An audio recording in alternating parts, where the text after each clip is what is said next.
Hi guys. Na ano? Ayan. Kasi ba yan? Sa'yo ha?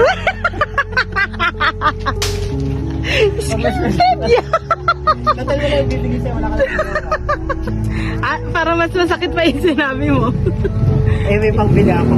May pambili, madami budget yarn. Totoo ba? Oo nga, may iano natin sila sa... Itatag? Hindi naman, pwede. Pwede naman. Wow! Thank you so much! Plastic. Parang hindi nila.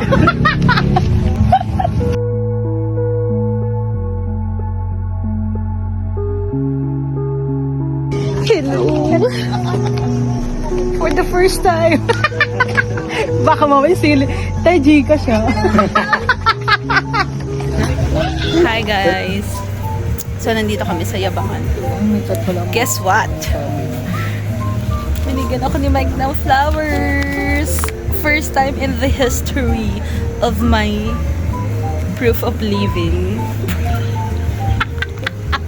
Proof of... Ano existence. Binigyan tayo ni Mike, parang may kasalanan siya or parang may gusto siyang ipakiusap, kaya siya nabigay ng flower. Alam niyo, ano natin to, i-frame. Eh, ano mo yan, i-dry... Dried mango. So bibili pa ako ng pang dry, gano'n. Dito. Ano? Silika? Yung panda. Yung powder? Hindi, yung parang beach. Oo nga. Tapos i-raisin. Parang maganda ng ano yun.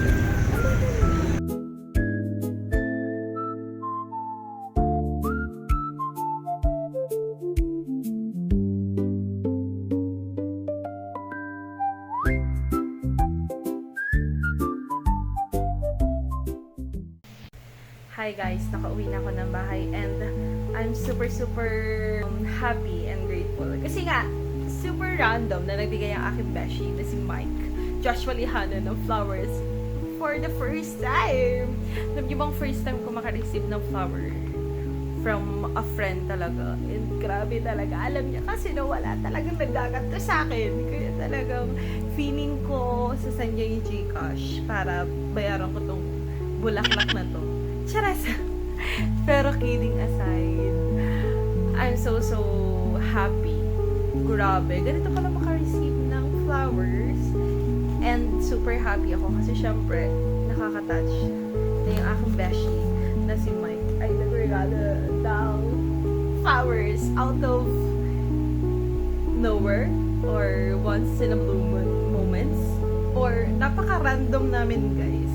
Kasi usually yun yung naging quality time namin kapag uuwi siya. Kasi nag-work siya sa Tanawan. Pag uuwi siya, talagang kapag kumakontak siya sa akin, talaga namang parang wala akong choice kundi sumama. So yun, feeling ko na-appreciate niya lang. Actually, hindi ako naniniwala para talaga gusto sa akin kasi nga nagluloko-lokan ako. But it turns out na totoo pala. Yun. So I'm so thankful lang to my beshi cause alam ko naman na siguro nasa moment lang siya ngayon na siya na parang gusto niya lang mag-thank you sa akin kasi nga every time na uuwi siya dito sa yan, talagang we make sure talaga na nakakapag quality time kami kahit sobrang gabi na, kahit sobrang ikli lang na moments namin magkape-kape, alam mo yon, to breathe kasi alam namin talagang super busy. Adulting is real. So talagang nagiging kumbaga pahinga namin yung dalawa. And we're so grateful talaga na yung friendship namin. Grabe, ang tagal-tagal na and I really pray, I really hope and pray na magtagal talaga yung friendship namin. Especially with the Jester. So I love you Mike. Thank you so much for this. I'm really happy and I really appreciate this one. No matter what purpose, I'm still grateful and thank you so much. And you know naman, I'm always here. Hindi na lang ako nakapag-thank you kasi mahihain ako.